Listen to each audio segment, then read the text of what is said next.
Are we live, friends? Are we live? Somebody hit me in the chat and let me know if we are live. Can you see me? Can you hear me? Are you guys out there? Anybody out there? Anybody out there? Let me know. I can see. Do you guys see the chat box? Can anyone chat? Can you guys see me? I don't know if this is working, guys. Hi. Okay, now we can. Okay, I can see the comments. All right, guys, it's my first time, so bear with me. Bear with me. Hi, Ali. Hey, Tay. Yes, perfect. You guys can see me. I love it. Okay, guys, so let's go ahead and get started. So welcome, you guys, to my channel, to my first live stream video. My name is Julia. Welcome to my channel, The Julia Carter, where I document basically my life through medical school, through life, all of the things I enjoy, really: travel, beauty, school, in a sense, medicine. So I'm here to help, which is the reason why I wanted to begin this series here today, which is titled Mentor Mondays. So the purpose of this series is really to hone in on something I truly have a passion for, which is mentoring and advising. And obviously I am well on my way to becoming a doctor within the next year or so, which is crazy. But if you followed my journey, not only on my channel, but just in general, you know that there has been many ups and downs that has come with the journey through and to medicine. And I feel as though I have a lot to share and a lot of advice that many students or, anyone really can benefit from. And I found that my channel has not only been a huge way to reach the masses, but that I always can't get to every single little comment or every single little message that I do get. So I wanted to create a space and a forum in which we can get together interactively and I could answer more of your questions live and really hone in on what you guys need from me. So that's the purpose of Mentor Mondays. And obviously this is a live session. Bear with me, you guys. I have never used YouTube Live, so this is my first time ever. So we're gonna learn together. But yeah, we are going to be using the chat box and really just interacting live. And obviously this is recorded, so you'll be able to watch it back. For anyone who can't tune in tonight or that wants to rewatch later, it will be available to access on my channel. So that's a huge plus. So I felt what better way to really hone in on mentoring and really getting some of the most commonly asked questions answered. So we are going to try to keep it to an hour, you guys. I know you're busy, I'm busy. So we are going to do our sessions from 7 to 8 p.m. on Mondays. I'm still trying to decide if this is going to be a weekly thing. It might be bi-weekly or maybe once a month, depending on how much demand and interest there is, because a lot of the questions might be answered in some of these early Mentor Monday sessions. So I'll just see. We'll kind of take it by ear.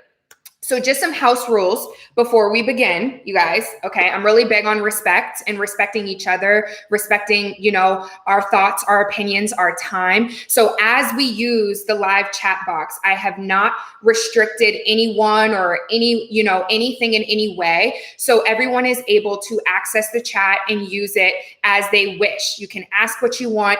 I'm very big on transparency. I try to be as transparent and open on my channel as possible.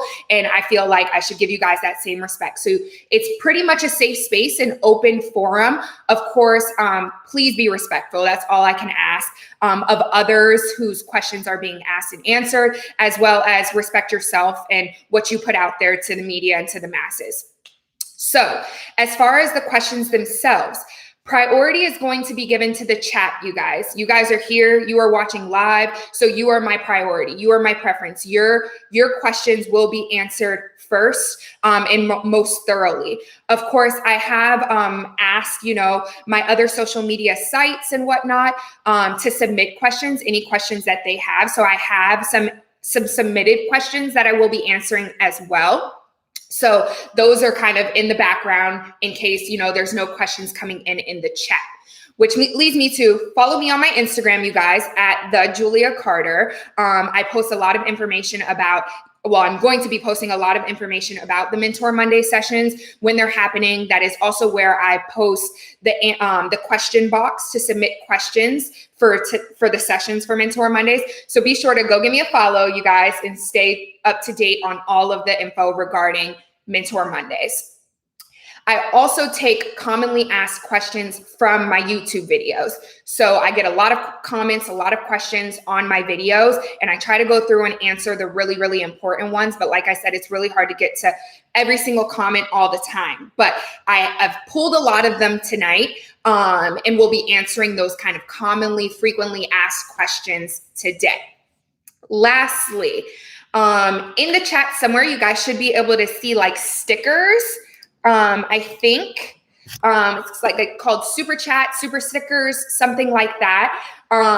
You guys feel free to use those super stickers if you are enjoying anything I'm saying, if you're getting any value from anything I'm saying. It helps me. It helps us to continue to sustain, Mentor Mondays in my channel. I am a student. So feel free to use super stickers. I'll definitely, shout you out and whatnot in the video as you do, just to support me and to support you.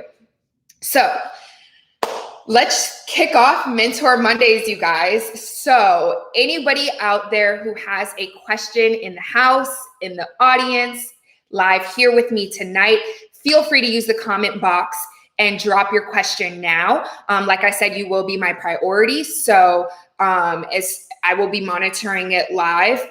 So as you guys submit questions, I will answer them. So feel free to kick it off. Anybody who wants to start us off. If you're still a little hesitant, I know how it is.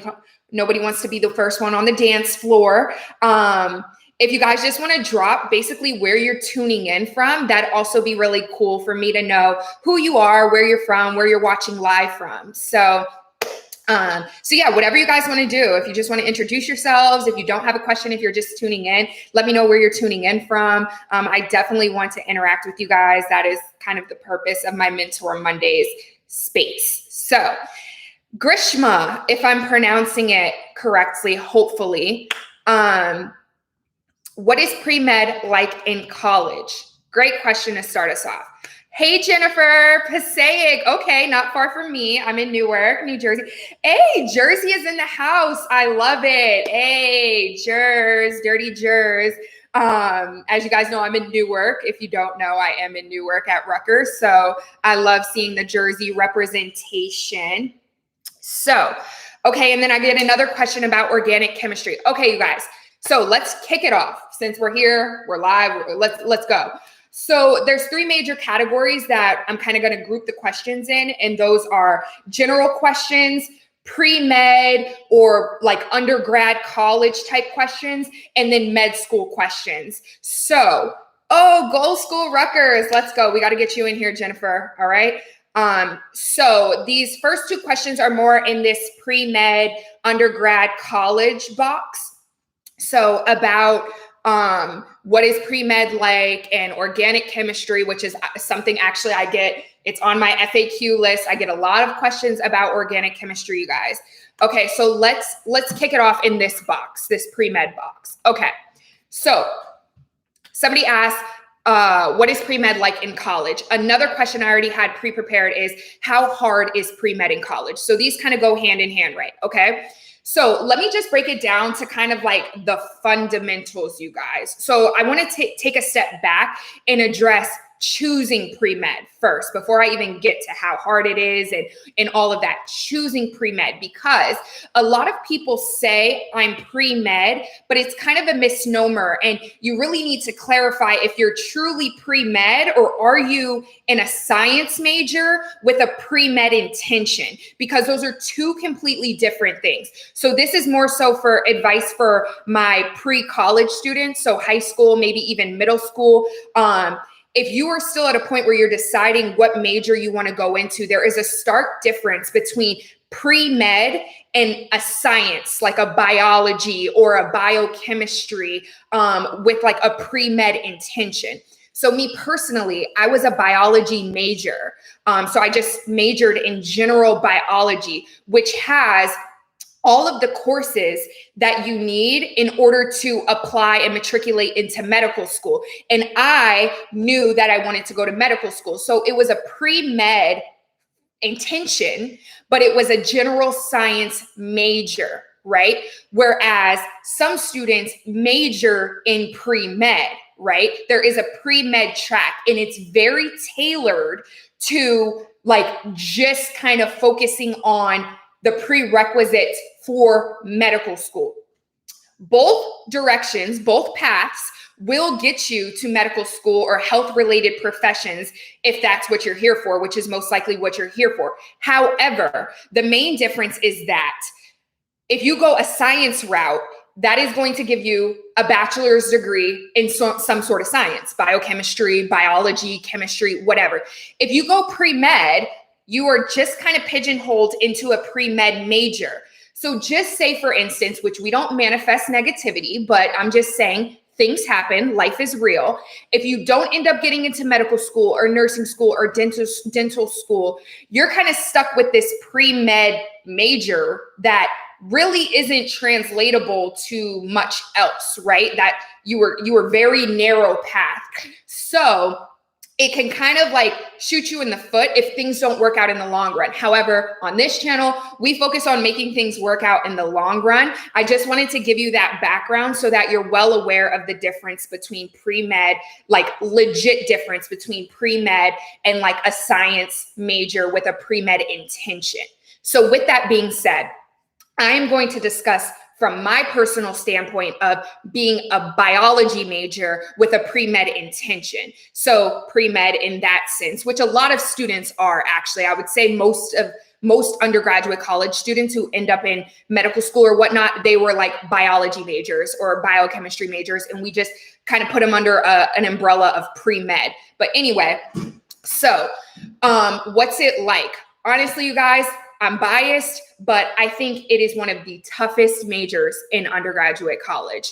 I think that there is so much work and time that goes into being a pre-med student in college that it's kind of insane, really. But I think it's really good preparation for medical school and for health professions in general, because there's just so much hard work and understanding and effort that has to go into the pre-med courses that leave you so much better, knowledgeable and prepared than, I don't want to say other majors in college, but I definitely saw my friends being able to go to a lot more parties than I was, So I'm just saying it's a pretty intense major in college. However, the bright side is that it's so worth it. And obviously the health professions, medicine, if it is your true passion, which I speak a lot about on my channel, then you make it work. You grind through it, right? So you kind of take it as it goes. And of course, it's very difficult. It's challenging, but it's going to set you up well for medical school, which is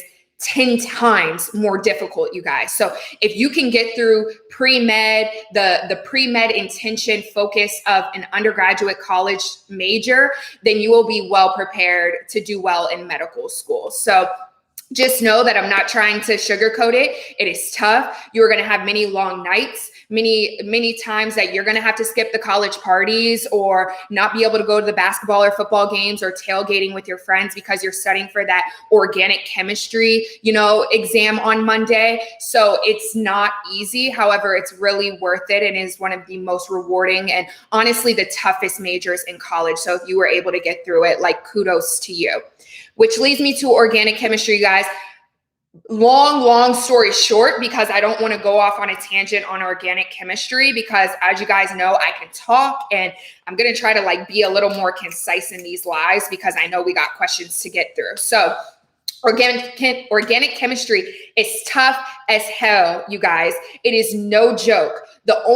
What I would say to it, because I honestly, somebody said I got a question about somebody had got a C in organic chemistry and was worried how they were going to get their GPA back up. And they were very concerned. I got a C in organic chemistry, you guys. Organic chemistry is, if you're not going to be a chemist, honestly, get through it. What I would say is get through it as best as you can. And I promise you, you will never use it again, ever, unless you are going to be a chemistry major.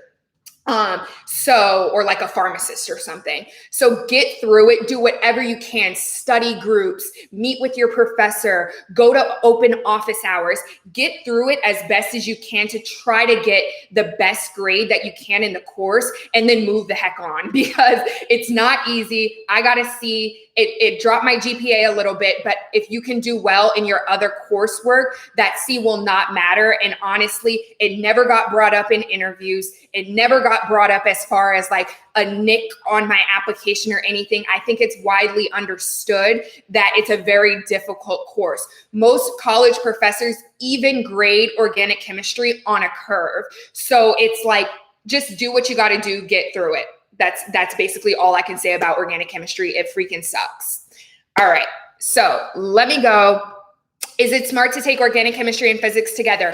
I would say that there might be no other option. You can try to stagger your college courses. I would say if you know that there's certain weaknesses that you have, I would say try not to put them together if you can, right? Because you don't want to be so overwhelmed in one semester that you're sacrificing your GPA, right?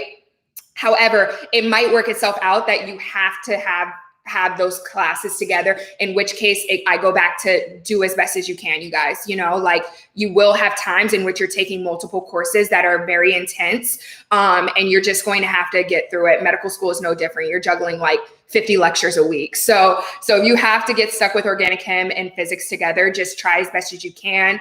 Utilize office hours. I, as an undergrad, did not utilize office hours well as often as other students did. And I really did myself a disservice, because honestly, a lot of the college professors were giving out answers, were giving out like direct help that helps you on the exam because you were smart enough to go to their office hours. They don't waste their time in hosting these office hours just to entertain themselves. You know, they're busy faculty too. So they are going to like give advantages to the students who ask for help and who utilize them. So, hey, everyone else who's in the chat, welcome you guys. Our first Mentor Monday session ever. Welcome you guys. Love to see it. Continue to drop comments, questions in the chat. You guys are my priority. Whoever's live here with me tonight. So drop your questions in the chat. I will get to each one.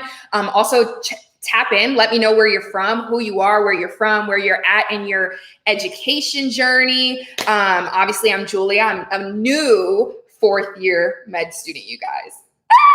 New fourth year. I just crossed over into the fourth year mark last month. So crazy to say. I don't know where the heck the time went. But yes, new fourth year, and I'm going to be applying to residency in a few months. It's crazy, you guys. Okay, next question. I would love to know, hey, Ali, I would love to know, when is the best time to take the MCAT? Currently transitioning to a four-year institution. Awesome question. Okay, so MCAT, which is huge topic. Obviously, you guys have seen multiple videos on my channel where I discuss the MCAT, which at one point was the bane of my existence, and now I've moved on to higher level standardized testing, which is the bane of my existence, but we, progress. So MCAT. Okay, you guys. So I would say that there's no real best time. I think the best time is the time for you to take it in which you will do the best on. Unfortunately, we know this, the song and dance of MCAT medical school. It is the single most important factor on a medical school application. And I'm saying that personally from my own experience, also from being very close with admissions departments. It is, and the reason why it is the single most important factor, not because it's the most reflective of your capabilities, but it's the single most important factor because it is the stratifying measure, you guys. And what I mean by that is the measure by which they're having cutoffs, and it's going to make the difference between your application getting on the desk to be looked at for a potential interview or being shifted off the desk into the garbage can. It's the reality of it. Schools have a measure, whether it's 505, 509, whatever the case may be, a threshold by which if you are above that, you're in the clear and you might get an interview. And if you are not, chances are, unless there's something else on your application that really draws their eye, then you're in some hot water here. So it's the single most important factor on a medical school application. So I would say, that being said, take it when you could do the best at it, okay? Obviously, I am not very well versed. I'm not going to lie to you guys. I'm going to do better at staying up to date with current kind of MCAT guidelines and trends and whatnot, because I'm so far removed and I hate not knowing like the timelines and stuff like that. But if I recall correctly, in somewhere, the application opens somewhere in the summertime to like apply to medical school, AMCAS. And then, you know, I think interview season starts sometime in like the late fall or like early, like late time of the year, early winter time. So being that interviews are offered on a rolling basis, meaning that as soon as that application cycle opens, they start looking at applications and offering interviews automatically. And it's on a rolling basis. They're looking at applicants as the applications are coming in, you know, meeting those thresholds, they're getting screened, making it on the desk, somebody's looking at them. All right, let's interview them. Rolling basis. So you want to do yourself the biggest favor in getting in those early waves, because what happens is that they offer a lot of interviews. And if they start liking people in the beginning, you know, and start filling up like who they like and potential kind of acceptees, then you might be at a disadvantage by applying later, unless you're a stellar applicant and they're no way not gonna not interview you because of your application. But if you are just a very like average whatever applicant, I would say make sure you are in those first waves of applications. So look at the timelines, look at whatever on, you know, AMCAS, the AMCAS website or the AAMC website, and do whatever you need to do to make sure your MCAT is taken and your score is back by the time that application opens, or very, very early in the application cycle. Another commonly asked question or, you know, concern is, should I submit my application before my score is back? It's a tough one, you guys. I'm not going to lie. And what I would say, because I was in that boat my second time taking the MCAT, and I think I was like waiting for my score and the application opened, and I really wanted to submit my app because I thought I did good enough, but I was like, what if something happened and I didn't? And then the app is already out there in the universe and I get the score back and it's not great. And they're going to be like, dispose, you know? So what I would say is go based on your gut. This is more of a personal one. If you think you did well, if there's no kind of hesitation that you're confident in your score, or you are set on applying either way, no matter the score, then submit your app. Submit your app, you know, with the score pending.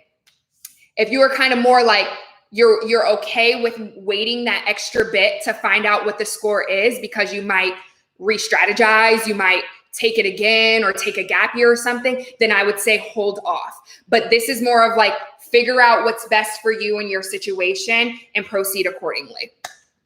All right, guys. So do you need physics, algebra, or physics calculus? Is there a difference? I just took physics. I don't know. I don't know. I don't know what the difference is, Music Crazy. Physics, algebra, or physics calculus. I took physics, I took algebra, I took calculus. I don't know if those are mixed things. I don't know if, I'm old school now, guys. I don't know if are these new courses we got here? But I know I took physics in undergrad. I did algebra early undergrad, like college algebra, and I did like calculus as well. But those were all separate courses. My physics courses at Penn State were just physics 1 and physics 2. I'm not sure if I'm answering your question or not. So, okay. Thank you so much, Dick. Thank you so much for tuning in, you guys. All right. High five. I've messed up my GPA. I'm afraid I won't get into a good college. Any advice? Okay, I'm not going to lie, you guys. You're in high school. All right. So Honestly, you guys, I was such an average, not good type of like high school student. I was doing what I wanted, like didn't have a care in the world, like typical teenager. I was not nearly as focused then as I am on some days now. But anyway, yeah. So honestly, I'm not even sure how much like your GPA. I don't even know what my GPA was in high school. I'm not gonna lie. I would say do as well as you can in your courses and try to do well on the SAT. I think it's kind of the same. And I talk about this in a lot of my videos. Guys, a lot of this stuff is honestly the same cycle over and over and over again. High school, taking this SAT to get into college, taking the MCAT to get into med school, taking the USMLEs to get into residency, taking, step 3 USMLE exams to get into fellowship. It's the same cycle over and over and over again. And honestly, just follow the same recipe. Do as well as you can in your courses, be good academically, but even if you're not, okay. But the focus is on these standardized tests, right? Because like I said, that is the stratifying measure. So same at the high school level. If I'm not mistaken, when I was applying into college, they were focused on my SAT score. So if your GPA isn't that great, okay, try to do well on the SAT or try to, compensate in other areas of your application to highlight being a holistic applicant, right? So that is what I would say to that. We're like very few of us get A's or A pluses in every courses, but there are other ways in which we can compensate in our applications. So I would say try to focus on your SATs, your standardized tests, whatever your school takes, and then do as well as you can in your courses to try to pick it up. So what can I do in high school to be more successful in pre-med? Really good question. It kind of goes back to my last answer, which is try to do as well as in your courses and do well on your SAT. You can do volunteer work. You can shadow if you want, but honestly, like it is not necessary. And I think, I don't know. I just think that everybody's so like cookie cutter these days. And like I said, guys, I'm not trying to be like offensive or like, or anything like that. But even at the medical school level, like applicants are very, very, very cookie cutter across the board from college. Like everybody writes the same personal statement. Everybody does the same things, and honestly, I think it gets really redundant for adcoms, for admissions committees, because there's not really anything telling people apart. So what I would say, if anything, in order to stand out is make yourself different. Like find ways to actively be different so that you can stand out on an application, whether that's unique experiences that you don't think a lot of other applicants are going to have, international service trips, or, I don't know what else, competing on a reality television show or something like that. Like, do something that makes yourself stand out, because applicants are very, very cookie cutter. We all volunteer. We all, shadow doctors at some point. We all do things like that. So I think just try to like make yourself a really well-rounded applicant and check off the check boxes of things that you should do, but try to actively find things that make yourself like a really appealing applicant to a school. Okay. A blueprint diagnostic MCAT to test the waters. And I stopped midway. The whole exam gave me so much anxiety, and I'm questioning whether or not I can do it. Wow. I'm sorry to hear that. Is it PreMed? So yeah, diagnostic tests or mock exams, things like that for standardized tests, they can be very overwhelming, you guys. They're very anxiety producing. And it really can be discouraging sometimes to prepare for standardized tests across the board, because it really highlights your weaknesses and things that you need to work on and makes you feel like you really know nothing, which is absolutely not true. So what I would say to that is that use Use diagnostic tests, mock exams, questions, all of those things at every level as a learning tool. So don't get caught up in how much you don't know or the scores or things like that, but rather focus on what you do know and how you're learning and what you can change in order to be better. Even me preparing for like my USMLE step ones, like my first mock exam, oh my God, I barely passed the thing, you guys. And I'm like, I have 5 weeks to try to boost my score up, like tens and tens of points. Like this is an uphill battle. However, if you let that get you down, you're putting yourself out of the race before you really even start. So use a diagnostic, use mocks as kind of time points, measuring points along, you got to get to every mile marker as you're running the marathon. But if you start at 1 and you're looking ahead like, damn, I got 25 more to go, so I'm just going to chill on the sideline and like hand out water to the people who actually are going to run, then what are you doing? So rather look at it as, all right, 1 down, 25 more, let's go, let's chip away at it, right? So set goals for yourself, set mile markers for yourself, and it'll make it all the better to like give yourself that internal motivation to like keep grinding, keep working, Okay, really good question, this next one. What made you decide to become a doctor versus other professions like a PA? Also, somebody asked about nursing, like nursing versus pre-med. Very, very good question, you guys. Huge one these days. And I am going to do a separate YouTube video on this topic because it is such a hot topic. And honestly, my opinion might be a little bit like, other doctors would probably be like, girl, what are you talking about? Like, stop. But honestly, you guys, I'm not going to lie to you. There is not much incentive these days to become a doctor. It's just so long, you guys, such a long journey, so expensive. And honestly, there are so many other healthcare professions that do similar, if not almost identical things as doctors with way less training, like time of length of training, just as good as pay or very competitively like comparable pay. And not nearly as much responsibility, So I would say, long story short, if you do not mind being like the lion of the jungle, if you do not mind not being like the top doc in charge, right? Because the doctor is going to be like the head of like the healthcare team, right? Nurses, PAs, NPs usually are working either under the supervision of an attending physician, of a head doctor in charge.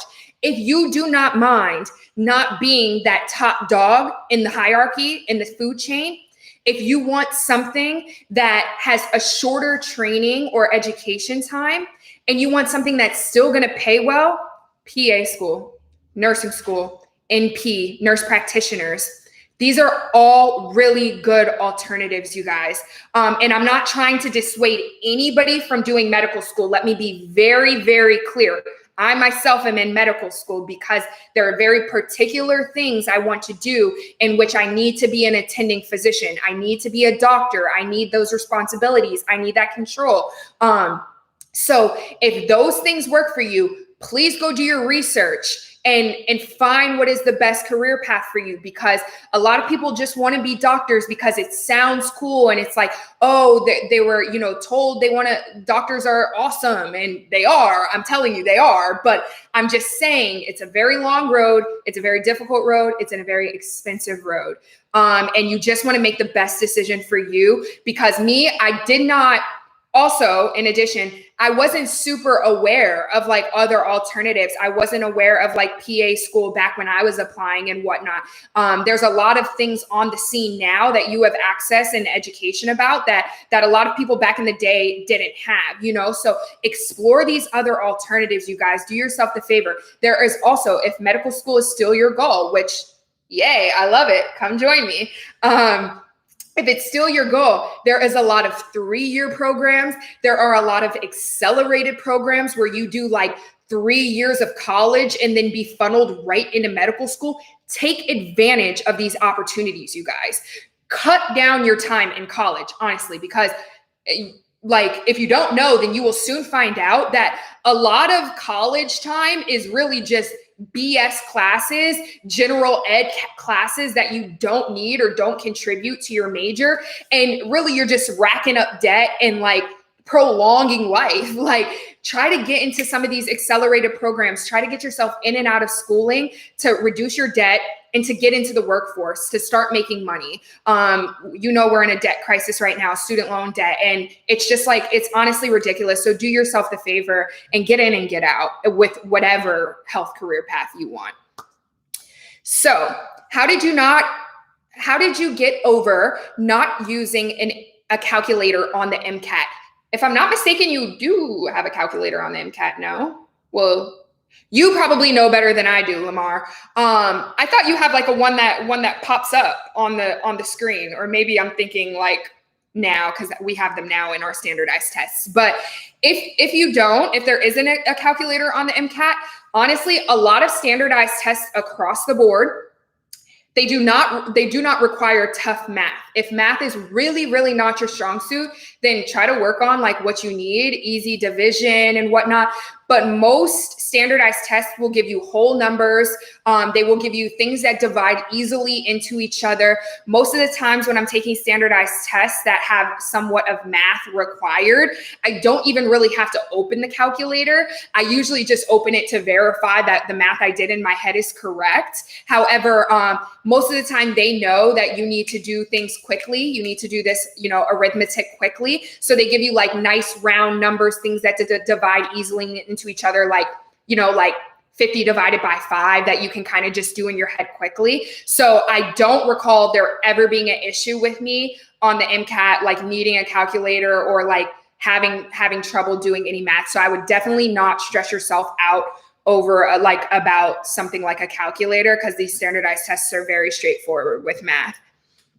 Okay, as for the MCAT, a lot of MCAT questions. As I'm not surprised, you guys, it's not fun. Would you recommend doing content review and practice questions on one subject at a time, or doing a little bit of all subjects a day until test day? Good question, Jess. So what I recommend for content review is, or just structuring your day, and you could look at my MCAT video about like my actual, I think, like strategy as far as content review and whatnot. But how I structure most of my days when I'm preparing for standardized tests, even now, is do a few hours in the morning of content review, because you need content review. I know that we're really hyper focused on questions these days, and questions are a great learning tool. And I think that they're absolutely necessary in doing well on standardized tests. However, you still need that foundation to fill in gaps, right? If you are weak in certain areas of foundational concepts, you cannot question your way out of those weaknesses. And that's what I'm trying to get across to people these days that just want to question all day, or just want to flashcard all day, Anki all day, is you can't memorize your way. You cannot question your way out of things that at their core you do not understand. You have to go back and do content review. So whatever source you use for your content review, do a few hours in the morning. Make sure you're going back and hitting on your weaknesses. Everything with standardized tests is time and efficiency. So do not continue to double down and hunker down on things that you are super proficient in. Skip that stuff and focus on your weaknesses. With standardized tests, and this is something I realized as I was preparing in the last few weeks for my USMLE Step 1, is I lost my train of thought. You need to focus on getting the points that you would otherwise not get, not on securing points that you're already getting. You guys catch my drift? If you're sticking with me here, you need to focus on getting points that you would get wrong on these tests, instead of verifying, yeah, I really knew that. I got that right. That does you no good. You were going to get it right regardless. Focus on the points that you weren't going to get right, because those are going to be the one that kill you in your score. You know what I mean? So everything in preparation it's focusing on efficiency, right? Don't double down on stuff you already know. Go back and review your weaknesses, because that is where you're going to lose points. So content review in the morning. What I did not actually do questions for my MCAT, and I talked about this in my video. There's resources like UWorld and everything for MCAT now. 10 out of 10, 20, 100 out of 10 recommend you guys, because I see the advantage of doing them in medical school now, and knowing that they have an MCAT one, I absolutely would have taken advantage of it if I knew then. But questions for sure. How I did it was I got my questions through practice tests, but you should be doing questions and practice tests if we're being honest. So what I would say is content review in the morning. Do a block of questions specific to the content that you reviewed that day. So you do your content review. Say you're working on, honestly, I don't even remember the content from the MCAT, but say you're working on psych and soc, right? You're reviewing psych and soc for 2 hours in the morning. Do a block about psych and soc, right? Take your lunch, do whatever midday, come back, do another block, but do a mixed block of psych and soc and everything else you've covered to date. So your second block of the day should be a mixed block, but your first block should be a specific focus block. That's how I do it. I've had much success with it. I didn't do it for the MCAT, like I said, but that's kind of been my standard approach for all of my standardized tests moving forward. It's been really successful. So that's something I recommend. Tailor it to how you need to, but that would be my recommendation. Okay. Let's see. Does it matter where you go to undergrad to get into medical school? Good question, Grishma. Absolutely not. Absolutely not.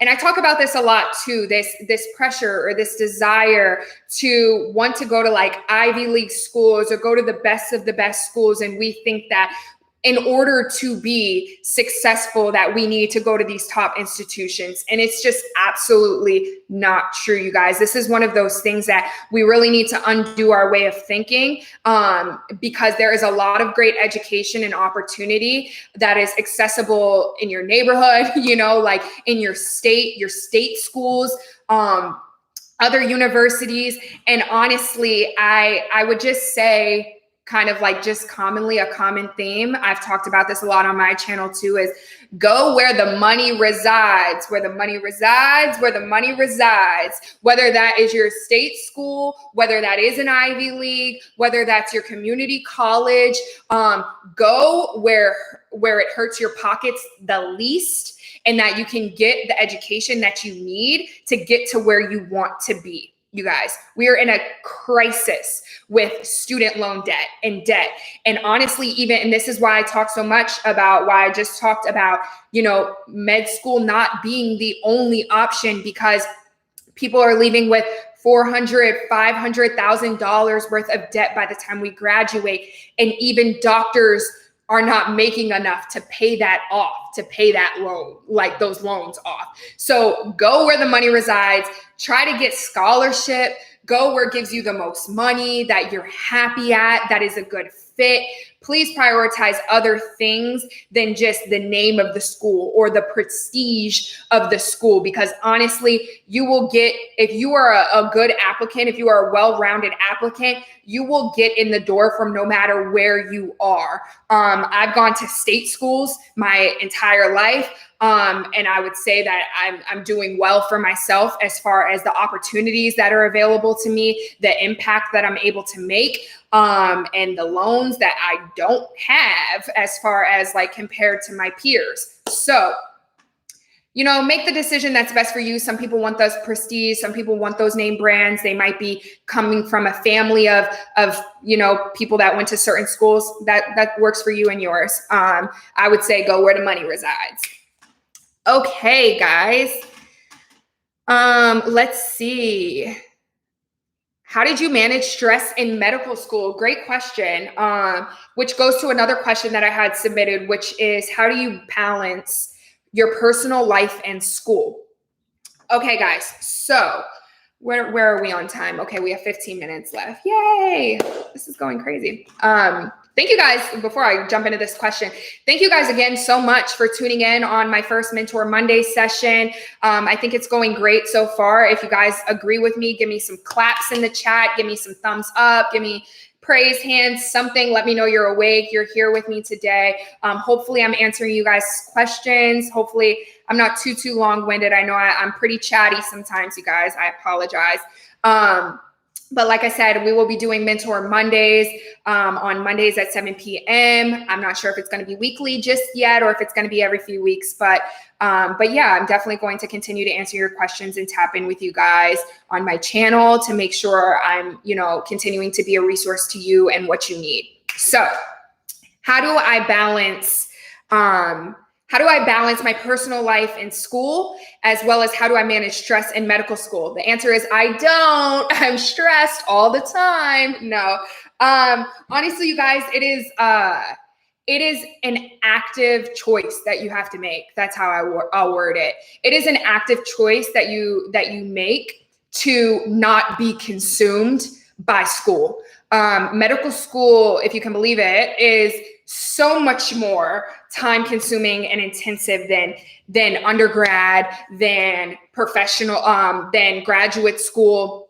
And honestly, it's like, I don't even know how I'm now coming to the end of the road, like how I did manage it, but I do know that I prioritize my well-being at all times, you guys. If I wanted to take a nap, I was taking a damn nap. Like if I was burnt out and was like, I'm just going to go eat at the restaurant, I'm going to do that. If you guys have followed me for a while or even now, you know that I'm always on a beach somewhere. Look at me now. I'm tan, just came back from the Dominican Republic. I'm going to prioritize my happiness and my well-being because at the end of the day, hate to say it, newsflash, being a doctor isn't everything, right? Like at the end of the day, like I'm still a human. And while medicine is the career path I've chosen, a doctor is what I've always longed to be and I will be. It's not my only dimension, right? Like I'm still a person. I'm still a friend, a sister, an aunt. Like there's still other dimensions of my life that I have to tend to and that I need to give attention to, right? So if I would have let it, medical school would have consumed me. And I've seen it happen to my peers who have fallen into depressions, who have literally like just been consumed by studying 13, 14 hours a day. And they know nothing else. And it just could never be me. Did I sacrifice doing as well in some of my courses? Absolutely. I'm sure of it. Like there's definitely times that I could have been studying, but rather I was, like in New York City, like walking through the park because I was done. I was tapped out, but I'm happy and I'm smiling now. And I think that was more my priority than making sure I was the top 1% of my class. Right. Like, I think it's important to be realistic with yourself and where you're at and what you can manage and what you can do. And I managed fine, right? Like I got myself as to where I needed to be and where I wanted to be academically and everything, but still managed to have a great time in medical school, have fun with my friends, do a lot of dope stuff, you guys, like as far as extracurricularly and like in my community. And those are things that people who allow themselves to just be consumed by the studying sacrifice, because that's the thing. It's a trade-off when you're in the room studying, right? In the books, in the library all the time. That's time you can't be out with friends or family or out doing community service or, mentoring students or being on your YouTube Mentor Mondays live. Like, you're trading off those things. So me, I just have always managed to keep my true passions at the forefront of what I do. And it's worked out fine for me, So I would just say always keep your passions, like no matter where you are in life and what stage you're at,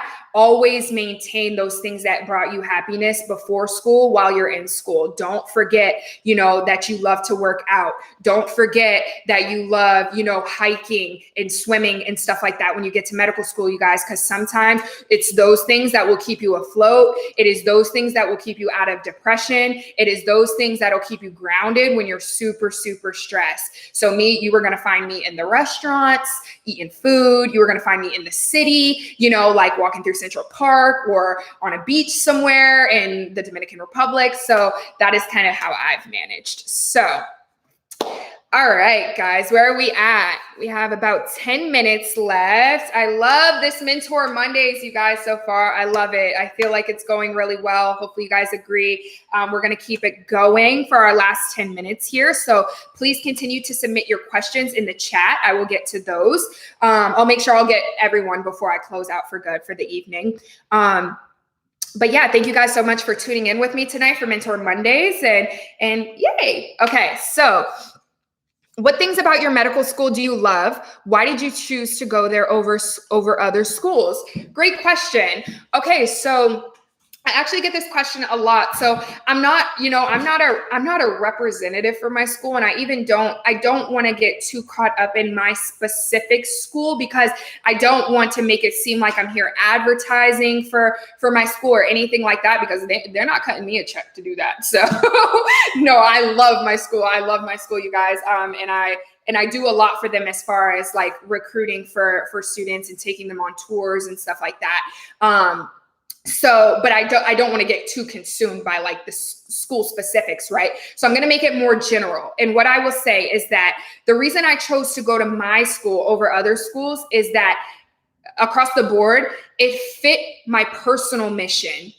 And that's what drew me to it. So I think that you'll see, like, when you get on the road to like medical school interviews and stuff like that, you will get a sense of like the school environment and like their culture and like what the people are like and all of that stuff, right? When you're there interviewing, and hopefully, we'll be back into like personal and in-person interviewing and stuff like that. Even me this year with applying for residency, I don't know if it's going to be virtual or in person, but there's nothing like being in person. You get all the like guts and glory of things. You see all of the like behind the scenes in person.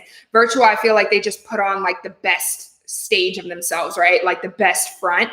So it's really difficult to kind of like assess different institutions out. But anyway, so yeah, when you're interviewing, when you're on the interview trail, you get a really good sense of like the culture of an institution while you're there. You get to talk with the students there. You get to talk with the faculty. You get to walk around and see the campus and all of that. And you can see how it, like, whether or not it meshes with who you are, not just the people, but the community, right? Because where you go to school is a community in which you are going to live for 4 years or more. So you really want to pick somewhere that vibes with who you are, and pick an institution that fits your personal mission. So for me personally, I, am very vocal about my passions lying in like diversity and inclusion, and community service and outreach. So I made sure along my medical school interview trail to take note of those things, the institutions that had really good like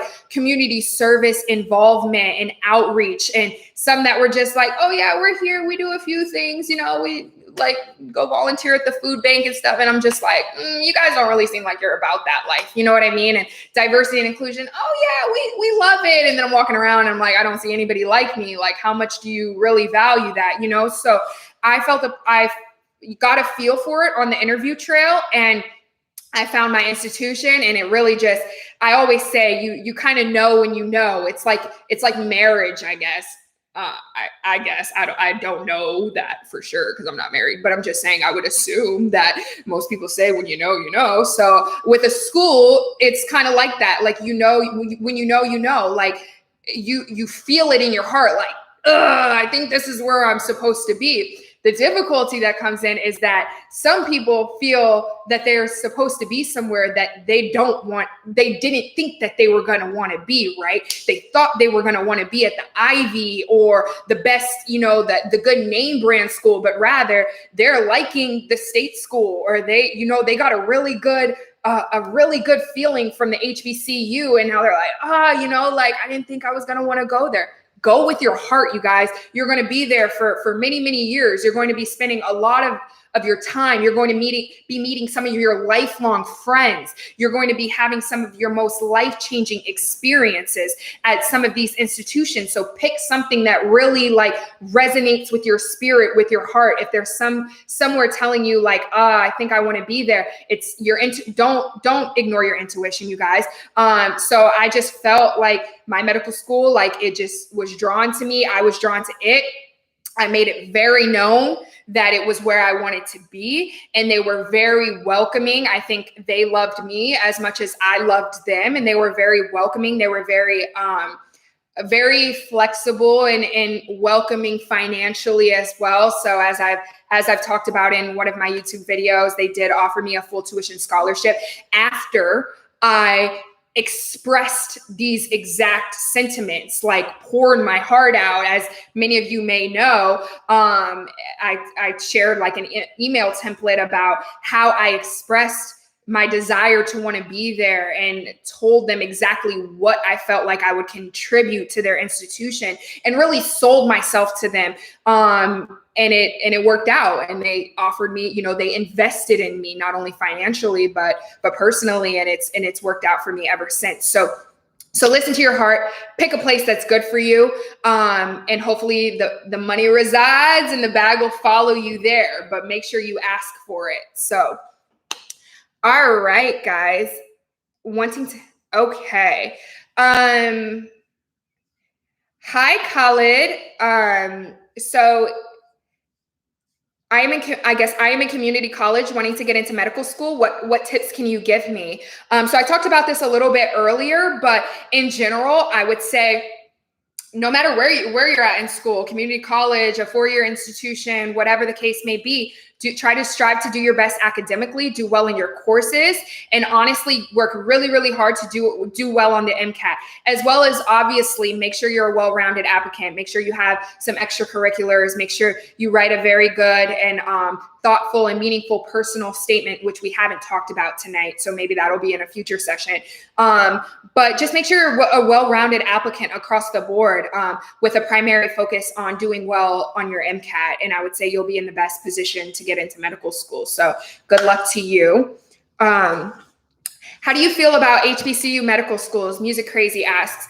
I think that they're amazing. I think that they are pumping out some of our, the highest numbers of our Black and brown minority doctors across the nation, and it is very much so needed. So I love them. I would have went to an HBCU if I would have got an interview or got accepted. I didn't get any interviews to any HBCU schools. I was so offended, you guys. Like, I'm going to email some of them now and be like, look at me now. No, I'm just kidding. That's petty. But I'm just saying, like, I was so confused, but nonetheless, I love them. I have not a bad thing to say about HBCU. Some of my most close, like, colleagues and friends go to HBCU medical schools, and they're going to be amazing doctors. So there's absolutely no difference. And go HBCUs. Okay. So let's see. Anybody else? I'm going to get to this last one, and then we might be done for the night. So if you guys have any last minute questions, put them in the chat now, because I'm going to go through the last couple that I see, and then that's it. I know Carissa, or is it Carissa or Charissa? Carissa, I was so mad. I was like, y'all really did me dirty. Like, I don't understand how I'm getting interviews to literally everywhere else that I applied, but I got no HBCU interviews. It was awkward. I was like, I'm Black. Like, what the heck? Okay, so let's see. Mary Ann asks, I go to high school with a magnet program, a biomedical alliance health, and I want to go to. Okay, let me restart, because clearly I don't know how to read. I go to high school with a magnet program, and I want to go the BS and D route. I'm going into 11th grade. Do you think a BS and D is hard? No, Mary Ann. Well, know that it's not hard. No, I'm not saying that. I'm saying I absolutely think you should go that route if you know that you want to go to the med school. I was saying earlier that if there is accelerated programs, if there is 3-year programs, 7-year programs that get you in and out of college earlier and into medical school, absolutely do it if you are certain that you want to go to medical school. Now, I've seen it play out the opposite way, that people do 7-year programs going into like undergrad and med school, and they didn't really want that, and they drop out of med school and then try to do something else. And I would say really be sure what you want to do before you choose that option. But if you are certain you want to end up in medical school, absolutely take up an accelerated route. I would have been done some sort of joint program. If you guys don't know, after undergrad, my 4 years of undergrad, I did a 2 years master's program because I had failed my MCAT. So I needed like a plan B. So I went and did a 2 years MPH, Master of Public Health. And then I went to med school after another gap year of working. But anyway, even like MD, MPH programs, joint programs, any sort of joint programs or accelerated programs, take advantage of these, you guys. Like I was just saying earlier, it not only cuts on your time of training, but it reduces the amount of loans that you have to take. Why would you do something in 8 years that you could do in 6? Like literally just think about it logically, right? Like take the least time with the least money to do something that you know you want to do, as long as it's feasible, right? So take advantage of that if you are certain that that's the route you want to take, but be certain before you make that call. That's what I would say. Cardia Health. Did you have any research before med school? If so, did you gravitate towards a specific topic naturally? Great question. Okay, so I did not have much research before medical school. And honestly, I know that we talk about research and pre-med and all of that in order to get into medical school or to have on your application. And honestly, I think it's a waste of freaking time, to be completely honest. And as far as I'm concerned, when I speak to people on adcoms, it is not research that they're looking at. Because if we're being 100% real, a lot of the research that you're getting as a pre-med or a science major in college, you're in a lab somewhere or working with freaking mice, wasn't an English major. You're working with mice, or like you're doing some bench work that was like, you don't even know what's really going on, but you know, you heard you needed research. And it's like a bunch of BS. So I would say do not stress yourself out in getting research in undergrad. And really, I think that it's more volunteer work or community service or more so clinical experience. I believe it to be true that if you have clinical experience, that is well preferred over research, as long as it's not like, like insignificant research, not like you were actually doing some amazing research, like curing HIV or something. In that case, like, yeah, go to the lab. But I'm just saying in general, like the research that we are doing at the undergrad level is like so freaking not that great. So I would just say maybe clinical experience is preferred or something like that. And did I have it? Yes, I did. I had, so like I just said, I did a Master of Public Health before medical school. So through my MPH program, I did research. So I had to do a thesis in order to graduate with my master's. So I went to Michigan, the University of Michigan for a summer. I did a summer internship program. I worked with a faculty advisor. We researched depression. And so I wrote a paper, got a publication from that. So that was nice because, that's something I literally have on my resume, like to this day, and applying for residency is like my publication from that. So I would say if it's something significant, if it's something that you can really like sticks with you, like publications and stuff like that, those are valuable tangible things that you can put on your CV, your curriculum vitae. If you don't know what a CV is, it's kind of the academic equivalent of a resume. Those type of things, if you have tangible things to put on a resume, then absolutely go for it. But if you're just in a lab somewhere doing bench work or playing with mice, then I would say there might be some other valuable experiences that you might want to get versus that. Okay. Did I gravitate towards a specific topic naturally? No, because I didn't do a lot of like research. So when I was in my MPH, I just took advantage of the opportunity that presented itself to me, which was in psychology. So it was depression, which I'm pretty sure I've probably been depressed before. So that was, yeah, I'm interested. But I would say that you don't know where your interest lies until you explore it. So be open-minded and don't think that you have to do research in specific fields because you want to be an anesthesiologist or a surgeon or something. No, if there are valuable experiences that you could get under your belt, take advantage of those and start building your resume early. You know what I mean? Don't pigeonhole yourself by thinking that, oh, I just need to do research in a specific area. All right, guys. Thanks so much, Ali. I'm glad that it was this first Mentor Mondays was informational. You guys, like I said, this is the first one ever. I'm new to this whole thing, so we're just trying to figure out, how to go about it. And thank you guys for bearing with me. So I have a few more questions that we'll do. And then we'll close out for the night, okay, you guys? So we're just going to do the last few questions in the chat, and then this will be the conclusion of our last Mentor Mondays, all right? So Prab asks, what do you think was one thing that made med schools see you as a competitive applicant? Good question. Good question. Clearly, I'm amazing, you guys. Like, case closed, like, duh. No, I think that honestly, I would say that not only was my MCAT, my second MCAT, like competitive, right? I think my MCAT was competitive. I would probably say single-handedly the fact that I had my higher level degree. So the fact that I had an MPH, I think was very appealing to AdComs. I think that I had clinical experience. So after my MPH, I worked for a year clinically as a medical assistant.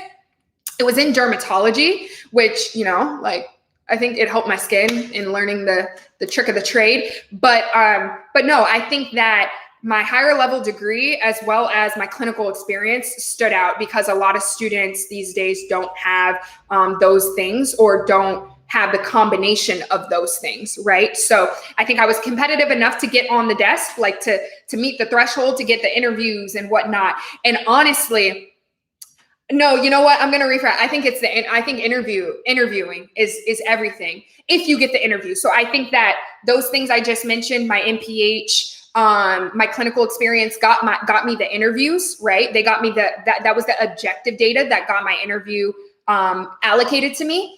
But then I think interviewing really makes or breaks your acceptance. So I think that, I'm pretty personable. I think that I represent myself really well. I know how to speak about the things that I want to do. I'm very clear in my goals, in my objectives. I'm very honest. I'm very authentic. I think that those things kind of come across to faculty when they're interviewing.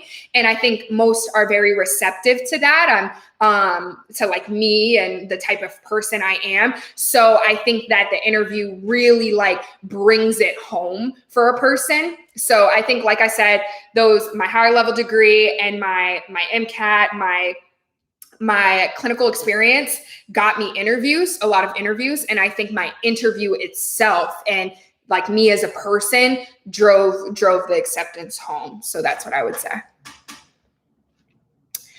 Would you be willing to come speak at my school next year? Our medical club would love to have people like you. If you say yes, I'll contact you. Mary Ann, hit me up, girl. I'm coming. Let me know. I'll be there tomorrow. So yeah, hopefully you're nearby, but absolutely. I would love to speak at your school, to your medical club, to anything like that. I think that it's really important. And this is why I do things like this. This is why I'm even launching Mentor Mondays. Clearly you guys can see that I love just like sharing advice or knowledge or anything. And if I don't know something, I will try to like get the resource or find the information or refer you to somebody who does. But I think it's really important for me to pass the ladder down and contribute in the ways that I can to help the next generation. So absolutely, I would love to come. Let me know. My info, my email is on my channel. So let me know. And as long as I'm available, I will pop up. So, all right, guys. Natalie. Hey, Natalie. You're a senior about to graduate undergrad. I'm nervous about taking a two or three gap year. Would working in the field or grad school be noticeable to med schools? Absolutely. Absolutely. Like I just said, I think that it is one of the single-handed reasons why I think I was so competitive as a medical school applicant. Not only did I take gap years, I took 3 gap years, you guys. 2 of them were to get my master's and 1 was working in the field. So it's like the perfect combo, right? Like I'm hitting 2 birds with 1 stone. And I will not lie to you guys. When I was a junior and a senior in undergrad, I was so disappointed that I was going to have to take gap years. When I did not do well on my MCAT and I knew that I was going to have to take gap years, I was devastated, you guys. And I really tried to fight it. And I was like, no, like I want to go straight through. When really, I think we were just advised poorly, honestly. I think that the advising had yet to catch up with the times, that gap years are absolutely okay. And I would even argue that they're becoming more and more common and more necessary, to be honest, because the caliber of students that are applying to medical school is on a crazy level that you have to be so competitive that you need these gap years to like work on your CV and work on your resume and build yourself up to be competitive, because who the heck has time to do all this immaculate stuff in undergrad when you're just trying to juggle like 5 classes and like get A's, you know, like, so I would say that, like I was really disappointed that I was going to have to take gap years. And I talk about this in my videos, but they were the best things that could have happened to my education. My gap years and the opportunities that were available to me in my gap years, my MPH, the research I did, working as a medical assistant, these were things that made me competitive, that gave me time. I became so much more mature during those times. And I think I really set myself up to be a well-rounded applicant and, you know, secured a lot of interviews for medical school, a lot of acceptances that I was fortunate enough to be able to choose where I was going to go, you know, and then obviously so blessed and highly favored to be able to get a full scholarship. So I would say, don't be afraid of needing time, right? Because it could be a blessing in disguise of you bettering yourself in your opportunities and your chances. So absolutely, Natalie, whatever you do in those gap years, and I talk about this in my gap years video, just make sure they're productive. And I don't mean productive in a sense of you got to be out there working every day or like, just make sure you're able to talk about how those gap years and what you did during that time made you a better applicant, and like make it translatable to medical school and how it makes you a better physician, future physician, right? So you could, whether it's you're, you know, down the block working at Walmart, or you're in Ghana working in a rural community clinic, make sure you are able to discuss how that makes you a better future physician.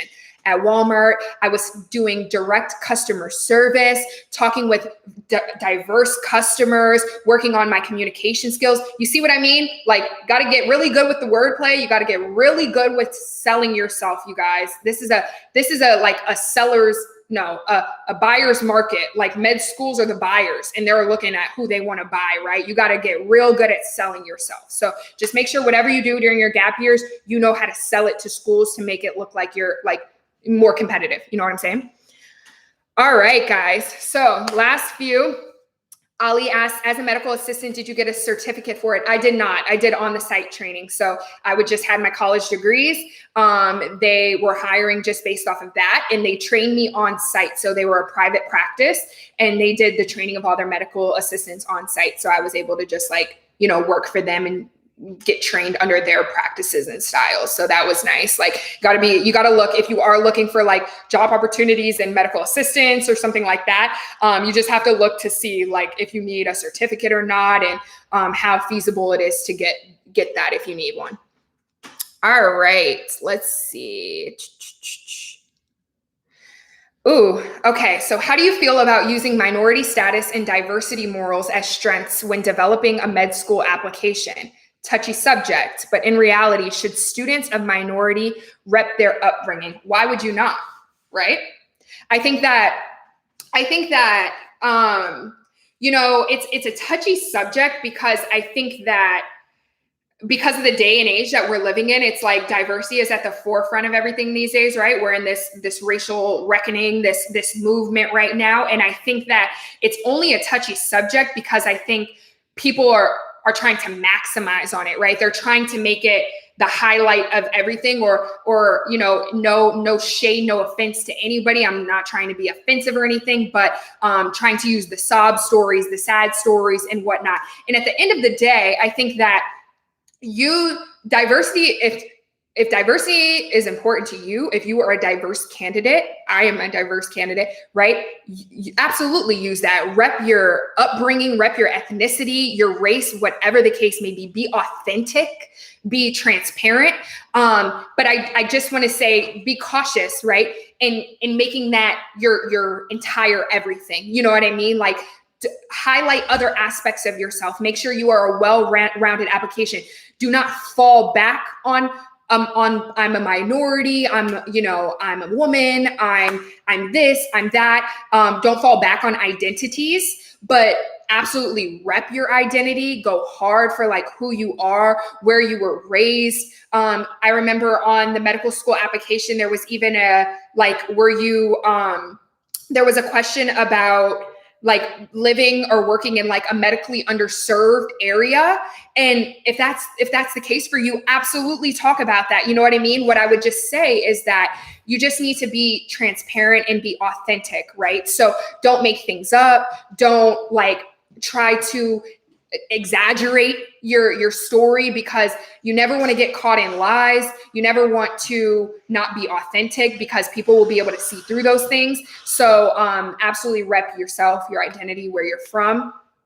Just do so authentically. I go so hard for diversity and inclusion, you guys. I was just I'm working on my application for residency right now. It's opening in 2 months.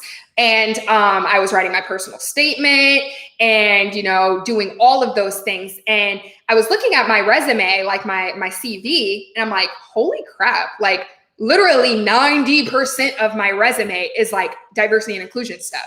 My community service things, even my research, my poster presentations, like everything I've done in medical school is very heavily diversity and inclusion related. And that's part of my story. And that's absolutely okay. You know what I mean? So I think it's just, just be authentic about who you are, and what you stand for. Do you think phlebotomy is a good job while getting your bachelor's? Yes, Ali, I do think it is. I remember when I was in undergrad, I had tried to do like phlebotomy, and I tried to like get trained and everything. And it just, I don't know what happened. It fell through the cracks. I got busy, but that was actually something I was looking to explore. Being able to draw blood is actually really amazing. Doctors don't even know how to draw blood these days, to be honest, because like nurses do it or phlebotomists do it. So that's a skill that if you are able to do, makes you unique and definitely makes you stand out. So, and I think phlebotomists get paid really good as well. So it's not only like a skill that can be, let me go back, because this is an important point. Kill many birds with one stone, you guys. Try to do things across the board, whether you're in high school, whether you're in college, med school, whatever. Do things that kill many birds with one stone. Maybe not kill, but like injure or make them fall out of the sky, something. But do things that kill more birds with one stone, because these are things that are, so like phlebotomy, for instance, like Ali is saying, that's a skill, right? So it's a skill that is going to be like sellable for you, right? Not many people are going to know how to do that coming into medical school. So it's something you're going to be able to put on your CV, right? But it's also a job. So if you're in college or in grad school or in med school, and you could work on the side as a phlebotomist, that's money you could be making, right? So it's like, these are multiple birds with one stone. So do things like that in the same way as work study, for instance, right? In college, if you have the ability, be a work study and try to get it somewhere in which maybe you can get like research opportunities, for instance. So if you're a work study in the biology department and you're helping faculty do research, and you're just you're doing their administrative stuff, but they let you jump on a research project, that's killing multiple birds with one stone. So that's my moral of that story is absolutely go for phlebotomy. And try to also do things that get you like multiple dimensions. Okay, guys. Can you do a video on how to prep for medical school interviews? Absolutely. Absolutely. I know the season is coming. I will definitely try to get a video on personal statements. I will try to get a video on medical school interviewing tips, things like that, because I know the season is going to be underway soon. And I know that that's a huge like conversation. So I will try to get those things out for you guys. What to wear to the in-person interviews? Absolutely. Because it may not seem important, you guys, but less is more when we're talking a very, very old school type of career, you know, like medicine. It is changing. We're getting a lot more, I would say, modern, a lot more liberal, a lot more progressive. However, it's still very traditional. It's a traditional type of career path. So the standard black or navy blue suit with a white blouse for girls or a white collar button up for guys is very still standard. If you show up in a red dress with, you know, some tan heels, you may look great. Get an Instagram flick. However, you will stand out, and hopefully it's in a good way, but most likely it may not be in a good way. So just be cautious, be cautious. Less is more. Go very standard. There's certain times in which you do not want to stand out, right? You want to very much so blend in, and that it is one of them. In-person interview attire, even virtual attire. Make sure from the neck up or the chest up, you guys look like everybody else. Okay. Did you say Ghana? That's where I'm from. Carissa, yes, I said Ghana. Look at me. I be knowing, girl. I be knowing. All right. All right, guys. So that's it for the questions from the chat. All right. I went a little over for Mentor Mondays today. We're kind of going on like 90 minutes now, but that's totally okay. That means that we were here. You guys were vibing with me. So that was amazing. So I just want to reiterate again, you guys, thank you so much for tuning in tonight. Mentor Mondays, this is my launch of this series on my channel, The Julia Carter. Be sure you guys give this video a thumbs up if you got something out of it, if you enjoyed. Be sure you subscribe to my channel. There's a lot of content that might be of use to you or someone you know. And yeah, thank you guys so much for tuning in with me and asking questions. I always am an advocate of like asking questions or commenting on videos, not just because it's my channel or my video, but rather you don't realize how many people are scrolling through when they come across a video and are looking through the comments. If you are anything like me, I go right to the comments on most videos that I watch, right? Because that's where you get like the real deal. So when you guys are asking questions, these are questions that people that are coming later that maybe weren't fortunate to be here live with us will be able to see. So thank you so much for your questions. They were very amazing questions, very good and thoughtful questions. And I can't wait to do another session with you guys. Hopefully you continue to drop in, have your questions. Be sure to follow me on Instagram at The Julia Carter. I will be posting information about future Mentor Mondays. I will also be posting spaces there for you to submit questions if you can't tune in live with us. So thank you guys again for tuning in to our first Mentor Mondays launch. I'm Julia. This is my channel, The Julia Carter. Thank you guys again. Have a great night. Be safe, be well, and I'll see you guys next time. See you, fam.